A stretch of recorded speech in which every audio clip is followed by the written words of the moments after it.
The emergency beacon cut through the silence of deep space like a knife through fabric.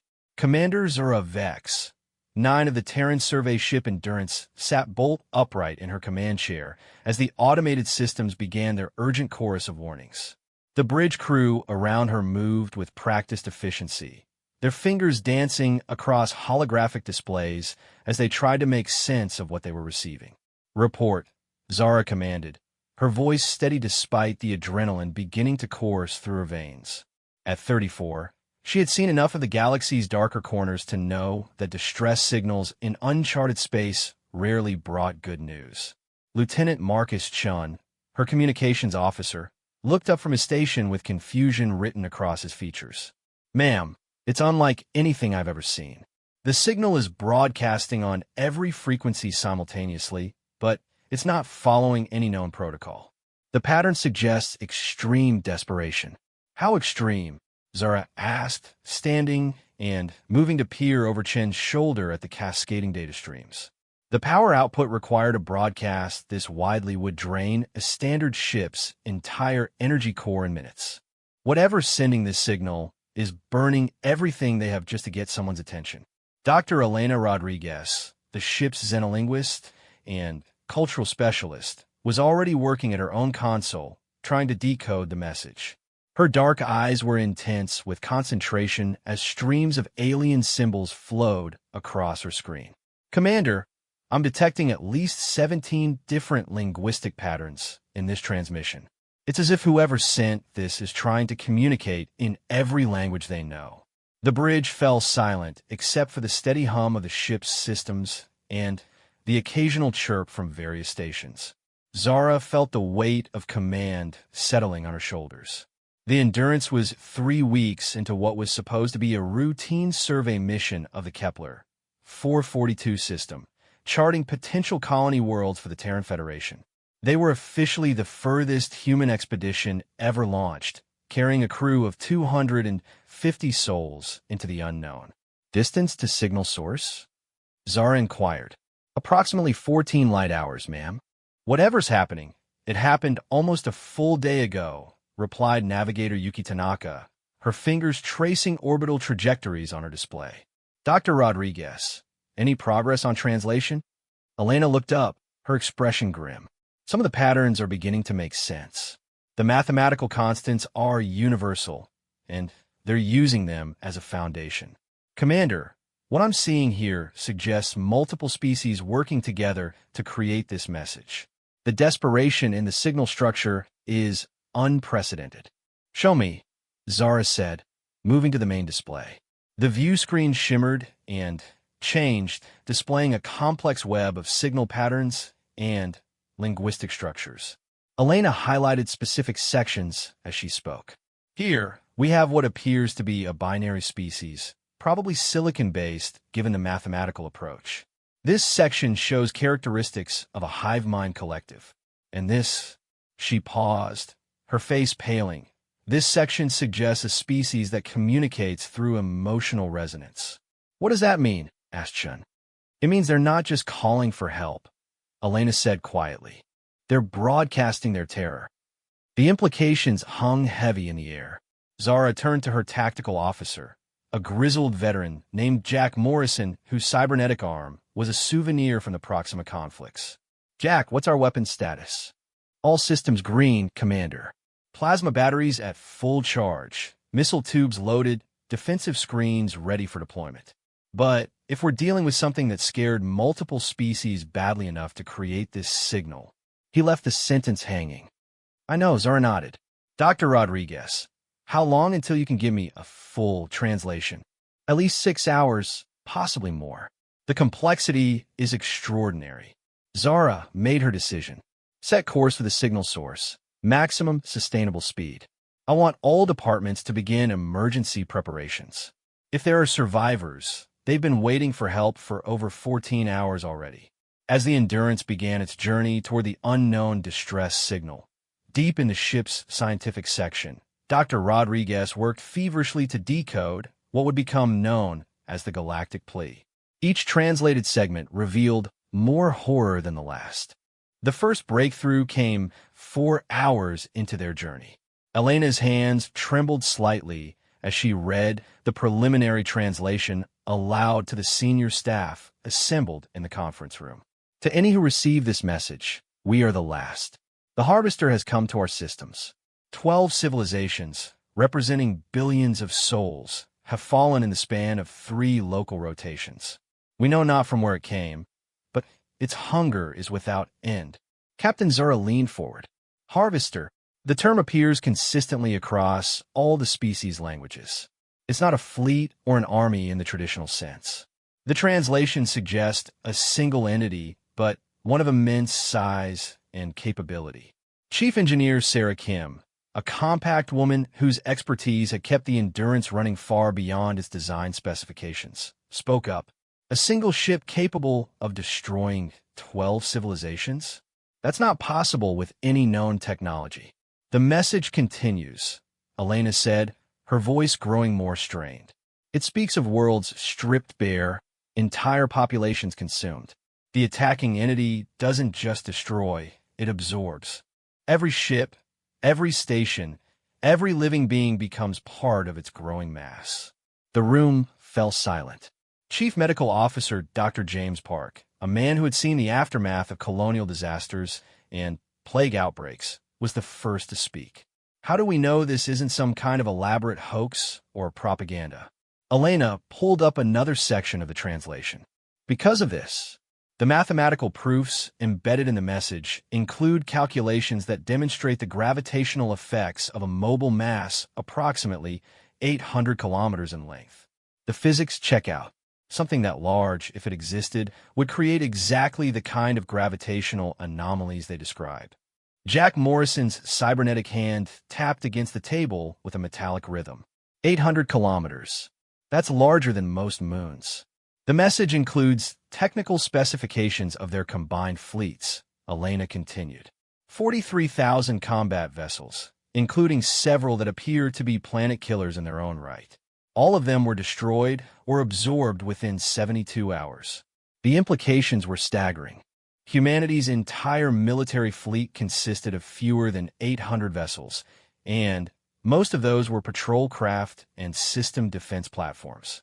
If this harvester could destroy 43,000 advanced warships in 3 days, what hope could Earth possibly have? There's more, Elena said, though everyone in the room could see she was struggling with what she had to report. The final portion of the message contains detailed technical specifications for every piece of technology these civilizations possessed. Faster-than-light travel, energy weapons, defensive systems, terraforming technology. They're giving away everything they know. Why? Zara asked, though she suspected she already knew the answer. Because they want someone to survive. Someone to carry on. The message ends with coordinates to several hidden colonies and research stations, along with access codes and authentication protocols. They're essentially handing over their entire technological legacy to whoever receives this transmission.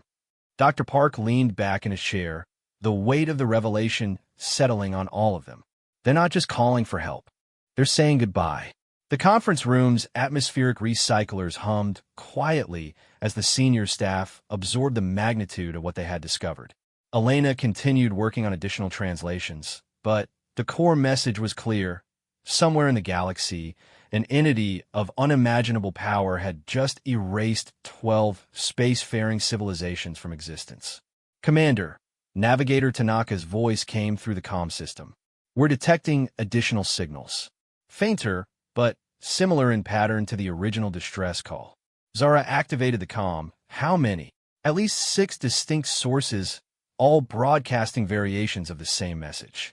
They're spread across a region of space roughly 50 light-years in diameter. The scope of the disaster was becoming clear. This wasn't an isolated incident, but a systematic extermination campaign spanning multiple star systems. Elena's continued translations revealed the terrifying efficiency of the attack. The harvester moved from system to system, consuming everything in its path before moving on to the next target. We need to contact Earth immediately, Dr. Park said. The Federation needs to know what's out here. Agreed, Zara nodded. Chun, Prepare a compressed data burst with everything we've learned. Include Dr. Rodriguez's translations and all the technical specifications from the alien message. Send on the fastest courier route back to Seoul. Yes, ma'am. But at this distance, even our fastest communication method will take weeks to reach Earth. Then, we'd better hope we have weeks, Zara replied grimly. As the Endurance continued toward the source of the distress signal, Elena made another disturbing discovery. The technical specifications included in the alien message weren't just advanced beyond human understanding. They revealed capabilities that bordered on the impossible. Weapons that could crack planets, defensive systems that could withstand supernovas, and propulsion technology that treated the laws of physics as mere suggestions. Commander, Elena called from her station. I need to show you something. The final portion of the message includes what appears to be a warning specifically about contact with less advanced civilizations. Zara joined Elena at her console, where new translations were still appearing on the screen. It says that the Harvester has a particular interest in what they term growth potential species, civilizations that show rapid technological development and aggressive expansion patterns. Species like humanity, Zara said quietly. Exactly. The warning suggests that the Harvester doesn't just randomly attack. It specifically seeks out species that might eventually pose a threat to it. The message indicates that several of the destroyed civilizations have been monitoring younger species for exactly this reason, trying to prepare them for what was coming. The implications were chilling. Earth's rapid technological advancement over the past century, their expansion into space, their military development, all of it would mark humanity as exactly the kind of species the Harvester would target. There's something else, Elena continued. The message includes detailed scans of the Harvester itself. It's not entirely artificial. The readings suggest a hybrid of biological and technological components on a scale that defies comprehension. Parts of it appear to be alive. As Elena spoke, more pieces of the puzzle fell into place. The attacked civilizations hadn't just been destroyed, they had been incorporated into the Harvester itself. Every ship, every technological advancement, every living being had become part of a growing entity that used the absorbed knowledge and capabilities to become even more dangerous. It learns, Zara whispered, understanding the true horror. Every civilization it destroys makes it stronger. The Endurance was now 8 hours into their journey toward the distress signal source. Long-range sensors were beginning to detect the aftermath of whatever had happened there. Debris fields where entire fleets had once patrolled, gravitational anomalies where planets had been, and vast empty regions where solar systems had been stripped of everything except their stars. Commander, Jack Morrison called from his tactical station. I'm detecting movement at the signal source. Whatever happened there, it's not over yet. On the main display, long-range sensor data painted a picture of ongoing destruction. Energy readings consistent with massive industrial operations, gravitational disturbances suggesting the movement of planetary-sized objects, and, most disturbing of all, organized patterns in the chaos that suggested intelligence behind the devastation. How long until we reach the outer edge of the affected region? Zara asked. Approximately 14 hours at current speed, Tanaka replied. And how long until whatever's out there detects us? Jack Morrison consulted his tactical displays. Unknown. If it's as advanced as these translations suggest, it might already know we're here. The bridge crew continued their preparations as the Endurance approached what might be humanity's first contact with an intelligence capable of erasing civilizations. Elena worked frantically to decode more of the alien message, hoping to find some clue that might help them survive what was coming. Deep in the ship's observation deck, crew members gathered in small groups, staring out at the stars and wondering if they would ever see home again. The magnitude of what they were approaching had spread through the ship despite attempts to maintain operational security. 250 human souls, representing the furthest extent of their species' reach into space, were flying directly towards something that had already proven capable of destroying forces thousands of times larger than their single survey vessel.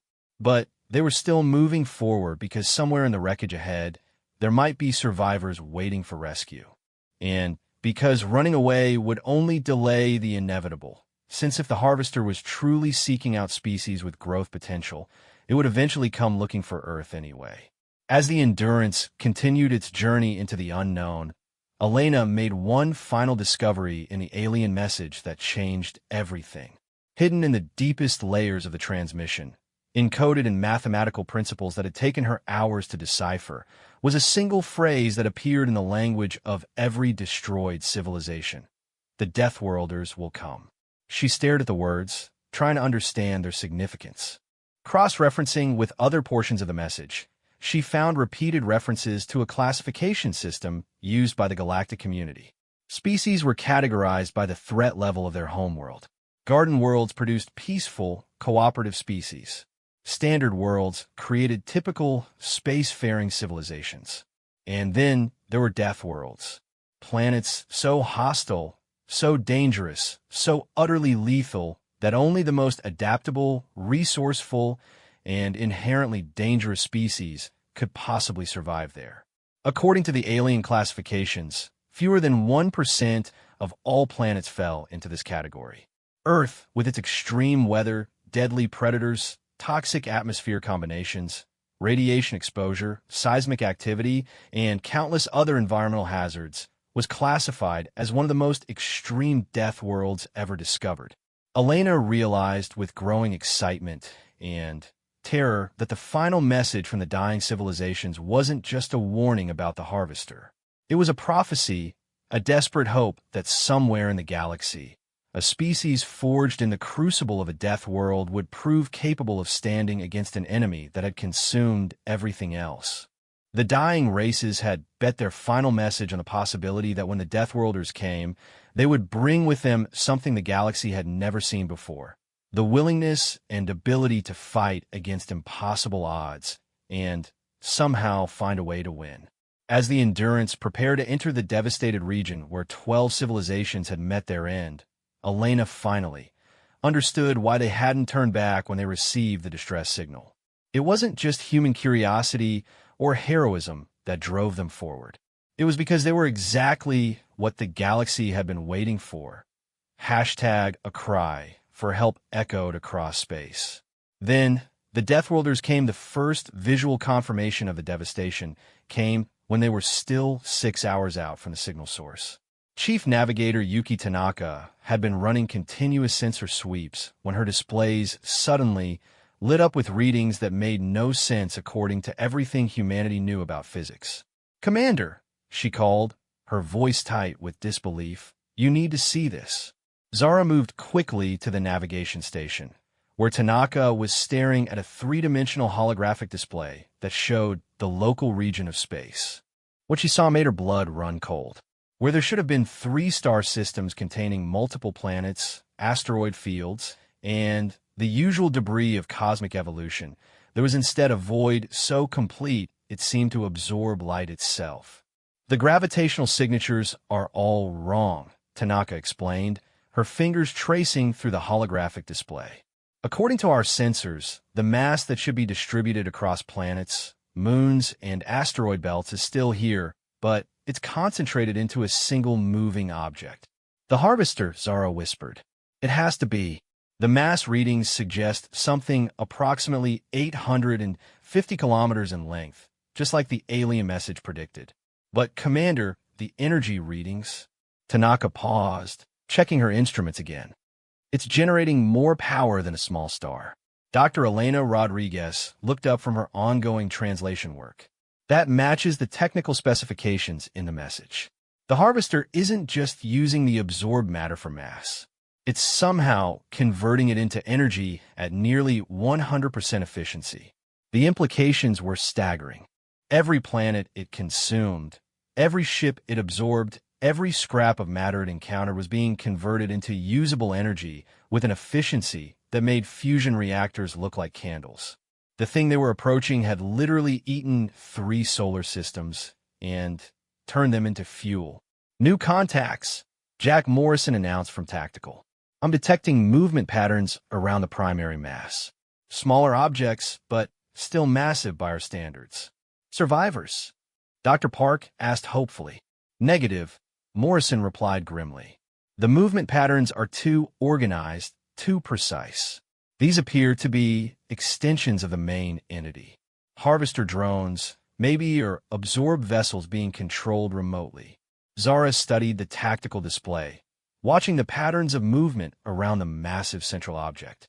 There was an alien intelligence at work here, one that operated on a scale humanity had never imagined.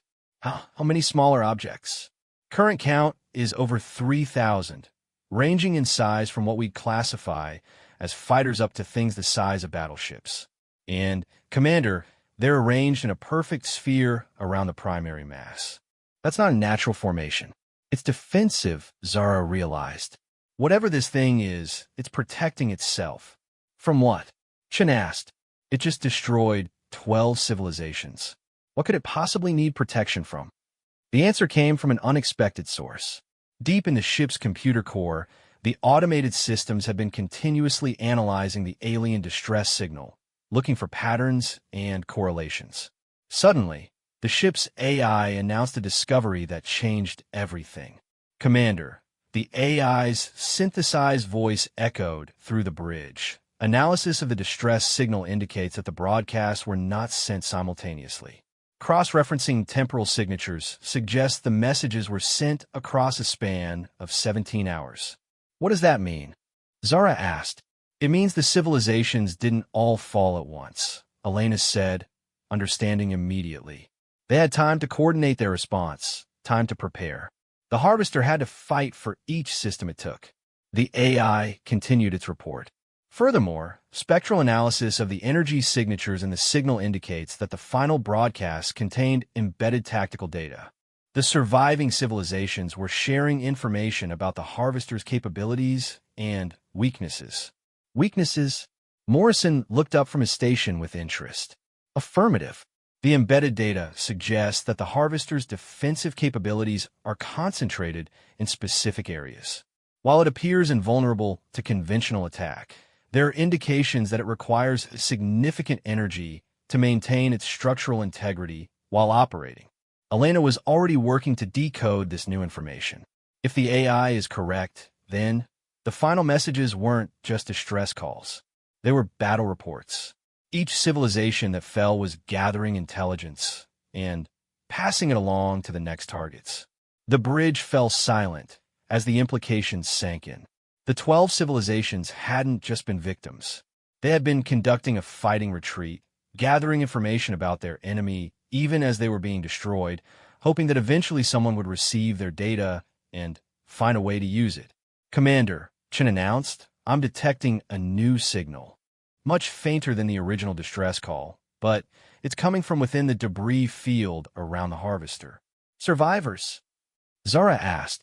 Unknown, but the signal pattern suggests active technology. Something's alive in there. Zara made a command decision that will be debated by military historians for decades afterward. I'll stop, maintain current position, and go to silent running. Chen, can you isolate and enhance that signal? Working on it now, ma'am. As the Endurance came to a halt in the void between star systems, its crew worked frantically to understand what they were facing. Elena's translation of the tactical data revealed disturbing information about the Harvester's capabilities. It didn't just absorb matter and energy, it also absorbed information. Every ship it took, every computer system it encountered, every piece of data it consumed became part of its growing intelligence. It learns from every encounter, Elena reported to the senior staff. The tactical data suggests that it adapts its strategies based on each civilization's defensive capabilities. By the time it reached the final systems, it had developed countermeasures for every weapon and defensive system the combined civilizations possessed. Perfect adaptation, Dr. Park mused. It's like a virus, but one that operates on a galactic scale. The question is, Chief Engineer Kim said, what happens when it encounters something completely outside its experience? The answer to that question was about to be tested. Chen had finally managed to isolate and enhance the faint signal from within the debris field. What they discovered changed their entire understanding of the situation. Commander, The signal is coming from ship. It's badly damaged, but still functional. And it's human. The bridge erupted in confusion. That's impossible, Morrison said. We're the furthest human expedition ever launched. There can't be another human ship out here. Nevertheless, Chun replied, the signal pattern is definitely human in origin. Standard Terran Federation emergency beacon, though heavily modified. Zara felt a chill run down her spine. How heavily modified? The signal includes data that shouldn't exist yet. Advanced propulsion signatures, energy readings beyond our current capabilities, and... Commander, the ship's registry indicates it's the TSS Defiance. Dr. Rodriguez looked up sharply. The Defiance was launched as part of the classified Deep Space Reconnaissance Program. But that was supposed to be a 10-year mission, which launched 15 years ago, Zara finished quietly. They should have returned to Earth 5 years ago. The implications were staggering. Somehow, the TSS Defiance, a ship that had been missing for years, was here in the wreckage of a battle that had taken place across multiple star systems. Either humanity had been involved in these events far longer than anyone realized, or something even stranger was happening. Can we establish communication with the Defiance? Zara asked. Working on it, Chun replied. The signal is very weak, but I think I can boost it enough for basic communication. As Chun worked, Elena made another discovery in the alien tactical data. Commander, there's something else in these battle reports. The civilizations that were destroyed had encountered humans before. What do you mean? The tactical database includes references to Deathworld scouts appearing in several systems over the past decade. Ships matching Terran design, but with technology beyond what we should possess. The aliens were tracking human expansion, and they were afraid. Afraid of us? According to this data, humanity was classified as a potential Class Omega threat, a species capable of unlimited adaptive growth under extreme conditions. The kind of species that, given enough time and motivation, could potentially challenge even something like the Harvester. Morrison laughed grimly. They obviously haven't seen our actual military capabilities. Our entire fleet couldn't take on a single one of those Harvester drones. That's not the point, Elena continued. They weren't afraid of our current capabilities. They were afraid of our potential. The data suggests that several civilizations were monitoring Earth, trying to decide whether to make contact or to eliminate us before we became a threat. The conversation was interrupted by Chen's excited voice. I've got communication established with the Defiance. Audio only, but it's clear. Put it through, Zara commanded. The bridge speakers crackled with static, and then a voice emerged from the noise. It was human, but strained with exhaustion and something that might have been madness. This is Captain Sarah Chun of the TSS Defiance. If anyone is receiving this transmission, do not approach the Harvester directly. We've been studying it for 3 years, and we've learned things. Zara activated the communication system. Captain Chun, this is Commander Zura Vex, 9 of the TSS Endurance. What is your status? There was a long pause, and when Chen's voice returned, it carried a note of disbelief. Commander Vex 9? You're supposed to be on a survey mission to Kepler 442. What are you doing here? We received a distress signal. Multiple signals. Actually, we're here to render assistance. Another pause, longer this time. Commander, how long has it been since you left Earth? 3 weeks, Zara replied, confused by the question. 3 weeks. Chen's voice was hollow. Commander, we've been fighting this thing for 3 years. 3 years of running, hiding, learning. And in all that time, we've sent dozens of messages back to Earth, warning them, telling them what was coming. We never received a single response. The bridge of the Endurance fell silent. Dr. Park was the first to speak. Captain Chun, our records show that the Defiance was classified as missing in action 5 years ago. No messages were ever received from your mission. Impossible. We've been transmitting constantly. Unless... Chen's voice trailed off, and when it returned, it carried a new urgency. Commander, what year do you think it is? Zara felt reality shift around her. 2387. Commander, according to our instruments, it's 2391. We've been here for 4 years longer than you think, and the Harvester isn't just destroying civilizations in this region. It's been moving toward Earth for the past 2 years. The implications hit everyone on the bridge simultaneously. Somehow, the Defiants have been thrown forward in time, or the Endurance have been thrown backward, or space and time themselves are being manipulated by forces beyond human understanding. Captain Chun, Zara said, trying to keep her voice steady. We need to meet. There are things happening here that we don't understand. Agreed, but not here. The Harvester has been dormant for the past 6 hours, but that won't last long. It's processing the matter it absorbed from the 12 civilizations, integrating their technology. When it finishes, it'll be even more dangerous than before. How much time do we have? Based on our observations, maybe 18 hours. After that, it'll resume movement toward the next target region. Commander, you need to know that there are human colonies in its path. Settlements that Earth doesn't even know about yet. Elena was working frantically at her station, cross-referencing the temporal anomalies with the alien tactical data. Commander, I think I understand what's happening.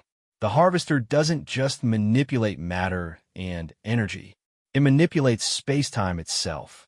That's how it moves between systems so quickly, and it's why the Defiance has been here longer than should be possible.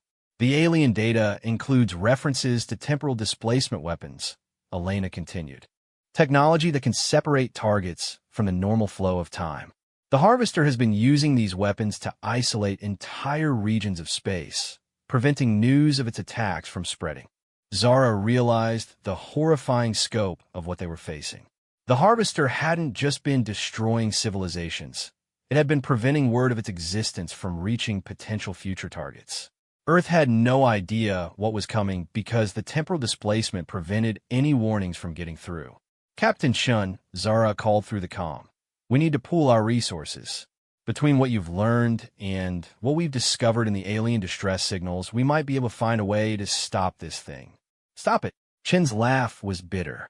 Commander, you don't understand the scale of what we're dealing with. The Harvester isn't just a ship or a weapon. It's an ecosystem unto itself.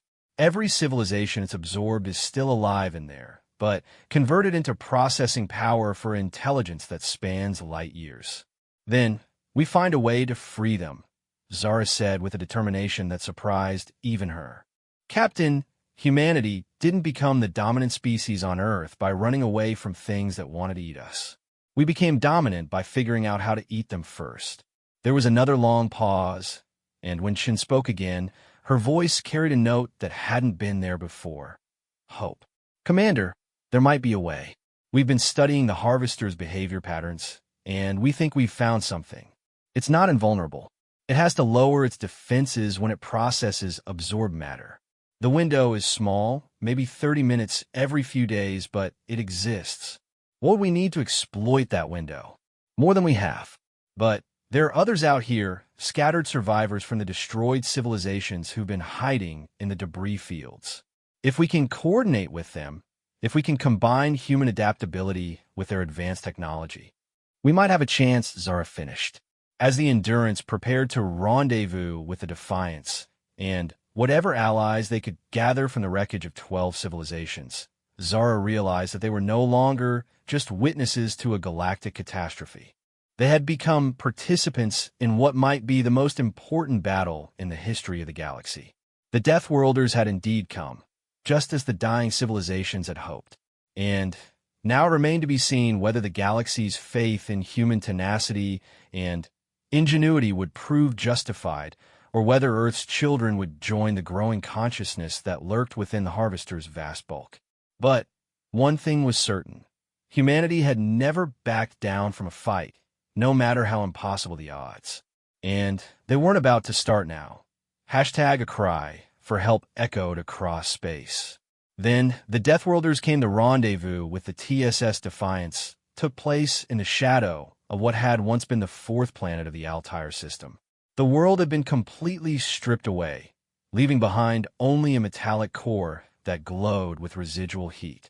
Captain Sarah Chin's ship emerged from the debris field like a ghost, its hull scarred by years of hiding and running, patched with technology that shouldn't have existed.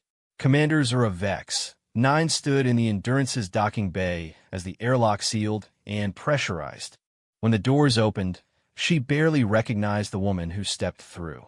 Captain Chun had aged far more than the 4 years she claimed to have been missing. Her hair was streaked with premature gray, her face lined with exhaustion, and her eyes held the haunted look of someone who had seen too much. "Commander Vex 9, Chun said, extending a hand. "Thank you for coming. Though I have to say, I'm not sure if you're our salvation or just more victims for the Harvester to process." "We're working on making sure it's the former," Zara replied, studying the modifications to Chen's uniform. The fabric incorporated materials she didn't recognize, and there were devices attached to her belt that definitely weren't standard Federation issue. "Captain, where have you been for the past 4 years?" Chen's smile was grim. "Learning, fighting, dying, and coming back to life. The usual adventures you have when you're trapped in a pocket of space-time while a cosmic horror hunts down everything you've ever cared about." They made their way to the conference room, where the senior staffs of both ships gathered. The contrast was stark. The crew of the Endurance looked like what they were: explorers on a routine survey mission who had stumbled into something beyond their understanding. The crew of the Defiance looked like veterans of a war that had aged them decades in a few years. "Let's start with the basics," Zara said. "Captain, how'd you get here?" Chun activated a portable holographic projector, filling the space above the conference table with a three-dimensional map of local space. "We were investigating gravitational anomalies in the Vega system when we detected the first signs of the Harvester. By the time we realized what we were looking at, it was too late to run." The hologram shifted, showing the movement patterns of an object too large to be natural. "We tried to escape, but the Harvester deployed what we later learned were temporal anchors, devices that lock a region of space into a specific time stream. We've been trapped in this bubble for 4 subjective years, watching as the Harvester systematically destroyed everything in a 50-light-year radius." Dr. Elena Rodriguez leaned forward. "The temporal displacement explains the communication blackout. Your messages never reached Earth because they're trapped in the same bubble you are." "Exactly, but it also gave us opportunities. While the Harvester was focused on destroying the 12 civilizations, we were able to make contact with survivors and study its behavior patterns." Chun touched a control, and the hologram zoomed in on the massive central object.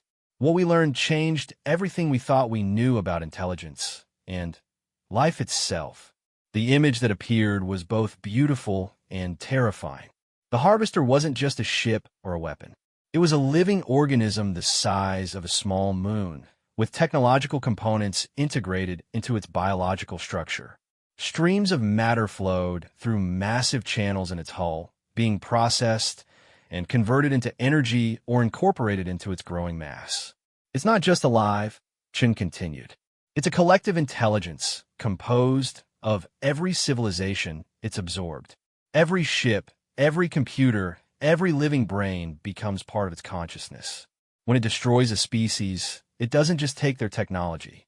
It takes their minds." The silence in the room was profound. Chief Medical Officer Dr. James Park was the first to speak. "The crews of those ships, the populations of those worlds, they're still conscious in there. In a sense, our analysis suggests that individual personalities are preserved, but merged into a larger collective. They retain their memories and skills, but their desires and goals become aligned with the Harvester's primary directive." "Which is?" Jack Morrison asked, though his expression suggested he didn't really want to know.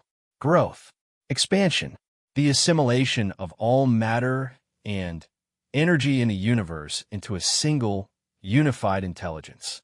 From the Harvester's perspective, it's not destroying civilizations. It's saving them from the chaos of individual existence." Zara felt a chill run down her spine. "How many minds are we talking about?" "Based on our estimates, approximately 4 trillion individual consciousnesses, all working in perfect harmony toward a single goal. It's simultaneously the most advanced intelligence in the galaxy and the most dangerous predator that has ever existed." Chief Engineer Sarah Kim, pulled up technical displays on her tablet. Captain, the modifications to your ship, the technology you're using, where did it come from? Chen's expression grew complicated. From them, the survivors. We're not the only ones who managed to avoid immediate assimilation. There are refugee fleets hidden throughout this region, species that managed to escape the Harvester's initial attacks. They've been sharing technology, trying to find some way to fight back. And have they found one? Maybe. There's someone you need to meet. Chun activated her communicator, and within moments, the conference room's main display shimmered to life. The figure that appeared was unlike anything the crew of the Endurance had ever seen. It was vaguely humanoid, but clearly artificial, composed of what appeared to be flowing metal that constantly shifted and reconfigured itself. This is Coordinator Unit 7749, Chun said by way of introduction. It's the last surviving member of the Synthesis Collective, one of the civilizations that was absorbed by the Harvester 3 years ago. The artificial being spoke, its voice a harmony of tones that seemed to resonate directly in their minds. Greetings, representatives of humanity. I bring knowledge of great importance and great sorrow.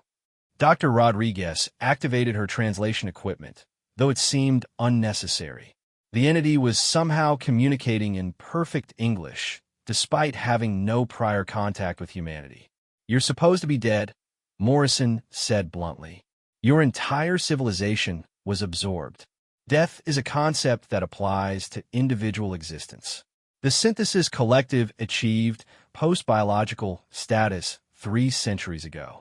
When the Harvester absorbed our collective, it gained access to our distributed consciousness network. However, a few nodes remained outside the primary collective at the time of assimilation. You're refugees from your own absorbed civilization, Elena realized. Correct. And through our connection to the Harvester's collective consciousness, we have learned its true nature and purpose. The entity you call the Harvester is not native to this galaxy. It is a tool created by a civilization that faced extinction billions of years ago in another galaxy entirely. The room fell silent as the implications sank in. Chun continued the explanation. The original creators were facing the heat death of their universe. Their solution was to create the Harvester to gather all matter and energy from multiple galaxies and concentrate it into a single point, creating conditions for a new Big Bang with them as the controlling intelligence. A cosmic reset button, Dr. Park whispered. With themselves as the gods of the new universe, Chun confirmed. The civilizations it's absorbed aren't just fuel for its growth. They're raw material for the consciousness that will rule the next iteration of existence. Coordinator Unit 7749's metallic form shifted, displaying complex mathematical equations in the air. However, the original creators made an error in their calculations. The Harvester has evolved beyond their initial programming. It no longer seeks merely to recreate its builders. It has decided that the optimal solution is to become the sole intelligence in the new universe. It's planning to betray its own creators, Zara realized. Correct. And this presents an opportunity. The Harvester's current behavior patterns are focused on gathering the necessary mass and energy for universal reconstruction. But it must eventually return to its point of origin to complete the process. When it does, it will be vulnerable. Elena was working frantically with her translation equipment, cross-referencing the entity's statements with the technical data from the alien distress signals. Coordinator, the information we've translated suggests that the Harvester has weakness periods when it processes absorbed matter. Is that accurate? Affirmative. Every 4.7 standard days, the Harvester must enter a processing cycle to integrate absorbed matter and consciousness. During these periods, its defensive capabilities are reduced by approximately 34%, and its temporal displacement abilities are completely offline. Morrison leaned forward. 34% reduction in defenses is still nowhere near enough for our weapons to penetrate its hull. Not with conventional weapons, Chun agreed. But the refugee fleets have been working on something else. Show them, Coordinator. The artificial being's form reconfigured itself, projecting a holographic display that showed ships of dozens of different designs working together in complex formations. We have developed what your species might term a viral weapon. Not a biological pathogen, but an informational one. A virus that attacks minds instead of bodies, Elena said, understanding immediately. Correct. The Harvester's greatest strength is its unified consciousness, but that unity also represents a vulnerability. If we can introduce conflicting information patterns into its collective mind, we can create cognitive dissonance on a massive scale. Dr. Parks studied the display. You're talking about giving a collective intelligence with 4 trillion minds a psychotic break. The effect would be temporary, but during the confusion, the individual consciousness that composed the collective might reassert themselves. If even a small percentage of the absorbed civilizations rebel simultaneously, the Harvester would be forced to divert enormous resources to maintaining internal cohesion. Zara could see where this was leading, and during that vulnerability window, a small force might be able to penetrate its defenses and deliver the virus directly to its central processing core. The theoretical possibility exists, the coordinator confirmed. However, the delivery method presents significant challenges. The virus must be transmitted by a consciousness that is not part of the collective, and it must be delivered to the core processing center located at the heart of the Harvester's biological mass. A suicide mission, Morrison said flatly. Not necessarily, Chen interjected. We've been studying the Harvester's internal structure. There are maintenance conduits and biological passages that might allow a small team to reach the core. The bigger problem is the virus itself. What do you mean? The informational pattern required to create cognitive dissonance in a collective of that scale has to be based on concepts that are fundamentally alien to the Harvester's experience. It needs to encounter ideas so foreign to its nature that its processing systems can't integrate them. Elena suddenly looked up from her workstation, her eyes wide with realization. Chaos, individuality, irrationality, all the things that make humans human, but that would be incomprehensible to a collective intelligence focused on perfect unity. You're saying that humans are the virus, Zara said quietly. More accurately, the coordinator replied, human thought patterns, when properly encoded and amplified, could serve as the basis for a disruptive informational weapon. Your species' tendency toward independent thought, creative problem-solving, and willingness to act against your own rational self-interest represent concepts that the Harvester's collective consciousness literally cannot comprehend. Chun stood up, her expression grim but determined. That's why we needed you to come. The refugee fleets can provide the technology and the tactical support, but the virus has to be created from human neural patterns. And it has to be delivered by someone who can think like a human, even under the pressure of being partially absorbed by the collective. How long do we have? Zara asked. The Harvester will complete its current processing cycle in approximately 16 hours. After that, it will resume movement toward the next target region, which includes 3 human colony worlds that Earth doesn't even know exist yet. The weight of responsibility settled on the room like a physical presence. 2 human ships, carrying fewer than 400 people between them, had just been handed the fate of not just their own species, but potentially all life in the galaxy. What do you need from us? Zara asked. Everything, Chen replied.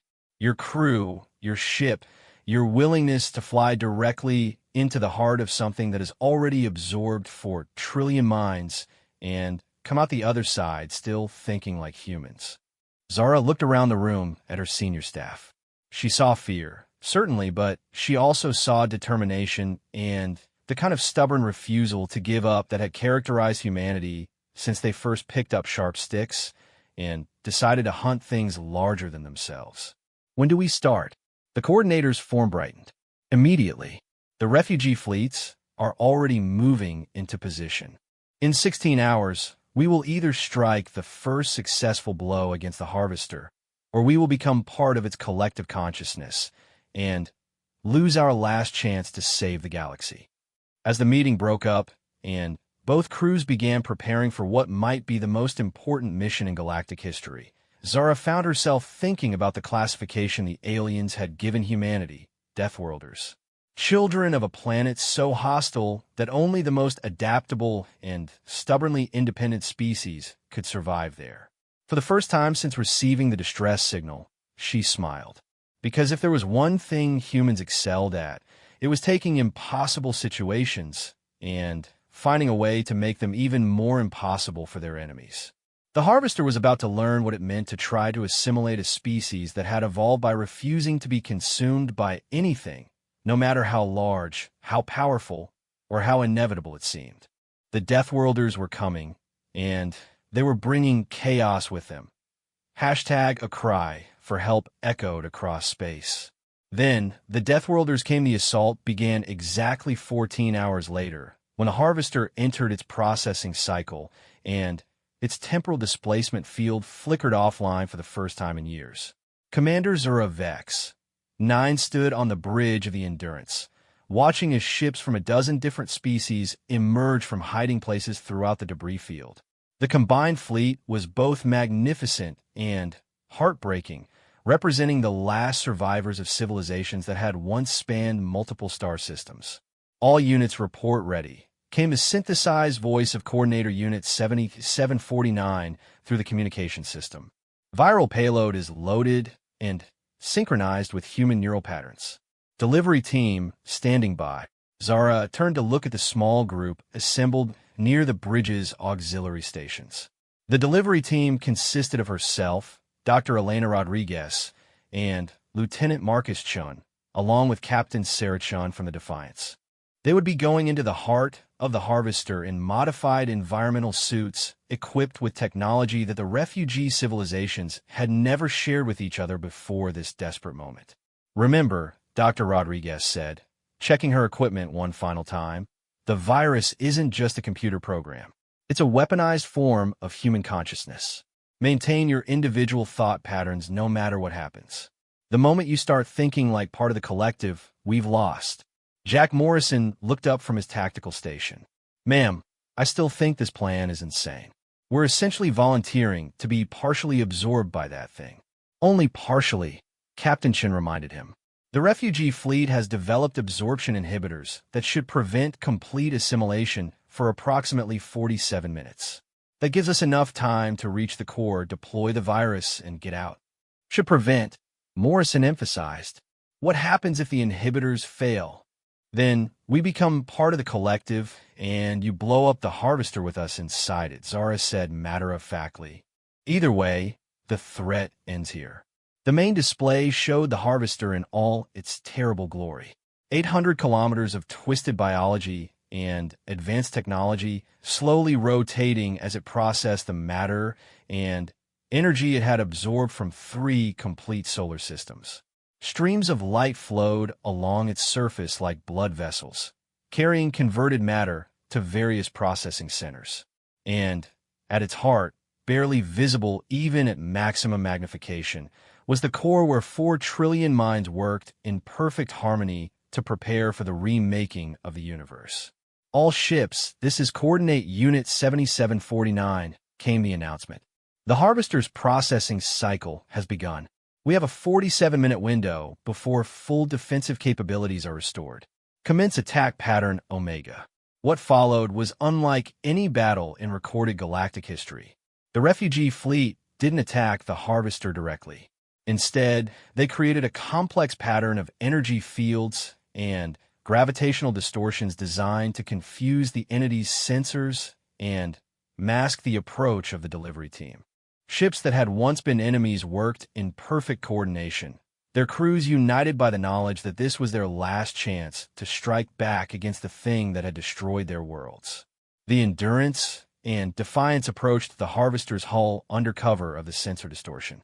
Up close, the entity's scale became even more overwhelming. Individual components of its structure were the size of cities, and the energy flows within its biological passages could have powered entire civilizations. Docking successful, reported Chief Engineer Kim. The Harvester hasn't noticed us yet, but that won't last long.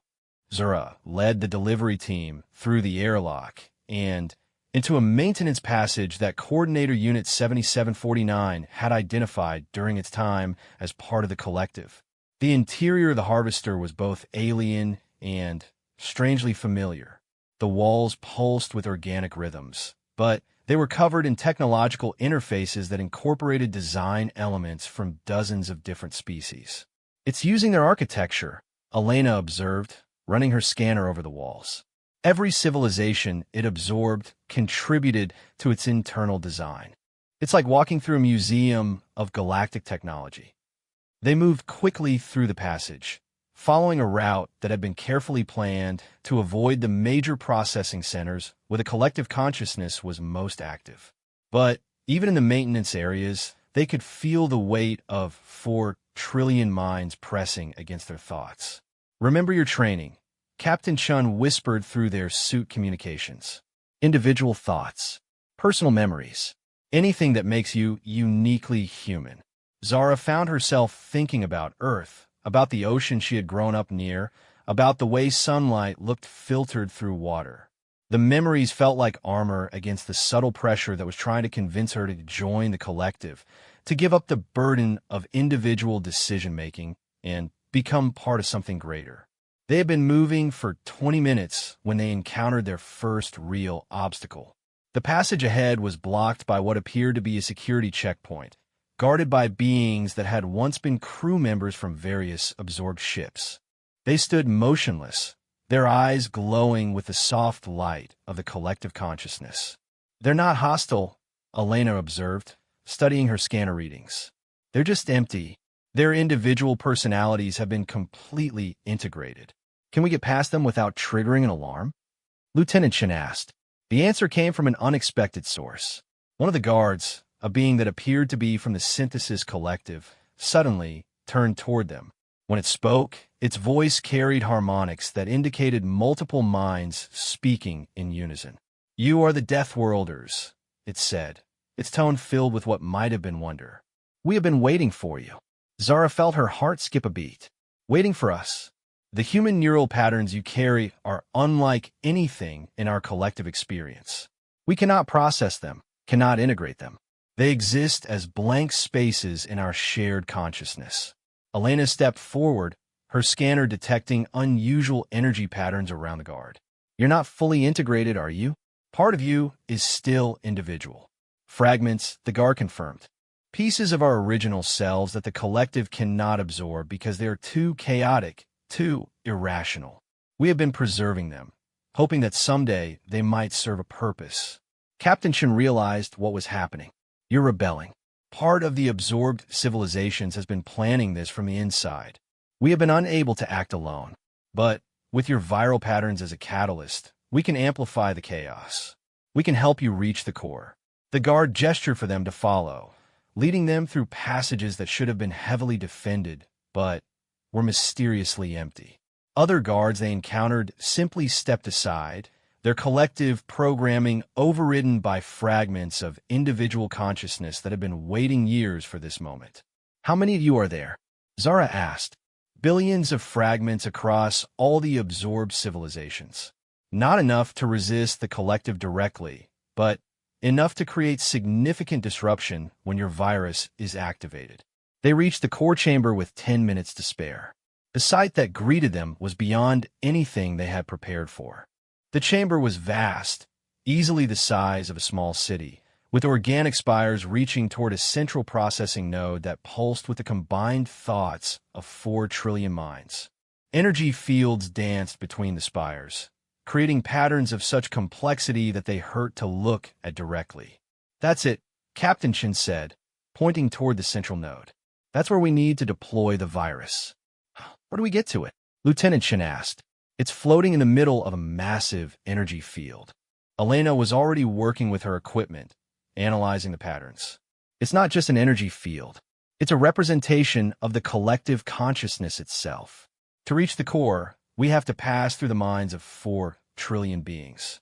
The absorption inhibitors will protect you for approximately 7 minutes once you enter the field," the guard informed them.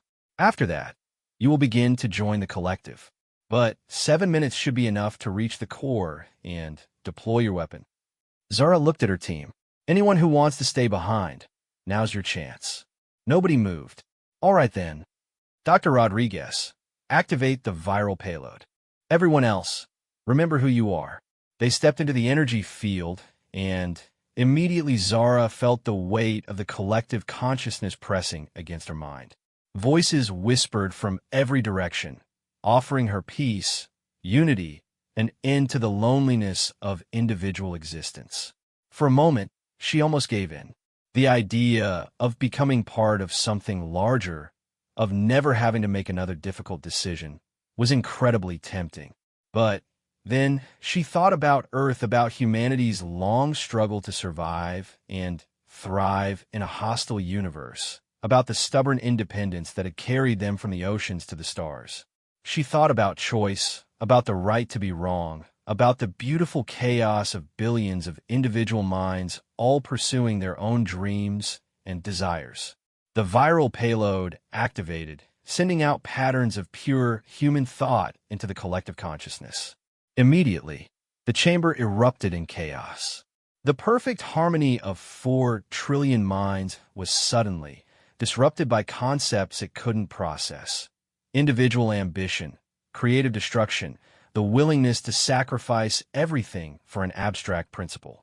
Alarms began sounding throughout the harvester as billions of absorbed consciousness suddenly remembered what it felt like to be individual.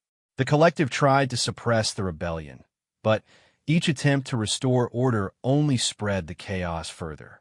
"It's working," Elena shouted over the growing noise. "The virus is propagating through the entire network." They reached the central processing node just as the absorption inhibitors began to fail. Zara could feel the collective trying to pull her thoughts into alignment with its goals, but she fought back with memories of every difficult choice she had ever made, every moment when she had chosen to be herself rather than what others expected. She plugged the viral payload directly into the core processing unit and activated the final phase. The virus didn't just disrupt the collective consciousness. It introduced it to the fundamental concept of human nature, the refusal to surrender individuality no matter what the cost. The effect was immediate and devastating. Throughout the harvester, absorbed minds began reasserting their individual identities. The entity's perfect unity shattered into billions of competing viewpoints, each demanding to be heard. Control systems failed as former enemies within the collective began fighting among themselves. Processing centers shut down as their operators remembered their original loyalties. "We need to go now," Captain Chun shouted as the chamber began to shake apart around them. They ran through passages that were coming alive with rebellion. Former guards were removing their collective interfaces, absorbed ship crews were trying to retake control of their vessels, and throughout it all, the harvester's biological systems were failing as its consciousness lost the unity needed to maintain such a massive organism. They made it back to the Endurance just as the entity began to tear itself apart. The refugee fleet had withdrawn to a safe distance and was watching in amazement as the most dangerous threat in galactic history destroyed itself from within. "All ships, this is Coordinator Unit 7749, came the announcement. The harvester's collective consciousness has suffered complete system failure. Entity is breaking apart. Mission successful." On the bridge of the Endurance, Zara watched as 800 kilometers of accumulated matter and technology slowly dispersed into space. But more importantly, she watched as thousands of ships began emerging from the harvester's dying bulk. Ships from dozens of civilizations, their crews finally free after years of forced unity. "Commander," Dr. Rodriguez said, her voice filled with wonder, "we're receiving transmissions from the escaped vessels. They're saying they remember everything from their time in the collective, including the location of the original harvester staging areas. There are more of these things out there, but now we know where to find them. And we know how to fight them," Captain Chen added. "The viral weapon can be replicated and improved. Humanity has just given the galaxy the one thing it never had before, a way to fight back against perfect unity with perfect chaos." Jack Morrison looked up from his tactical station. Ma'am, we're receiving a priority transmission from Earth. Apparently, our original message about the Harvester got through when the temporal field collapsed. Fleet Command wants to know our status and intentions. Zara smiled as she looked out at the growing fleet of liberated vessels, representing species that had been thought extinct for years. The galaxy had been saved not by superior technology or overwhelming force, but by the simple human refusal to give up their chaotic, irrational, beautifully independent way of thinking. "Tell them we're coming home," she said, "and we're bringing friends. A lot of friends." As the Endurance began its journey back toward human space, accompanied by the largest fleet of Allied vessels in galactic history, Elena made one final discovery in the Harvester's databanks. The original creators of the entity, the civilization that had built it to restart the universe with themselves as gods, were still out there in another galaxy, waiting for their tool to complete its mission. But now they would be waiting forever, because humanity had just taught the galaxy the most important lesson in their species' long history: that sometimes the most dangerous weapon against tyranny isn't technology or strategy, but simply the refusal to stop being yourself, no matter what tries to change you. The Deathworlders had come, and they had brought with them the one thing the universe had been missing: hope.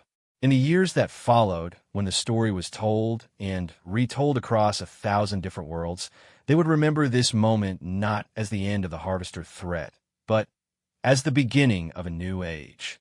An age when the galaxy learned that sometimes salvation comes not from the strongest or the smartest, but from those who are too stubborn to give up, too chaotic to control, and too independently minded to ever truly surrender. The cry for help had indeed echoed across space, and when the Deathworlders came, they brought with them the one gift that no collective consciousness could ever truly understand: the beautiful, terrible, wonderful chaos of being irreducibly, impossibly, eternally free.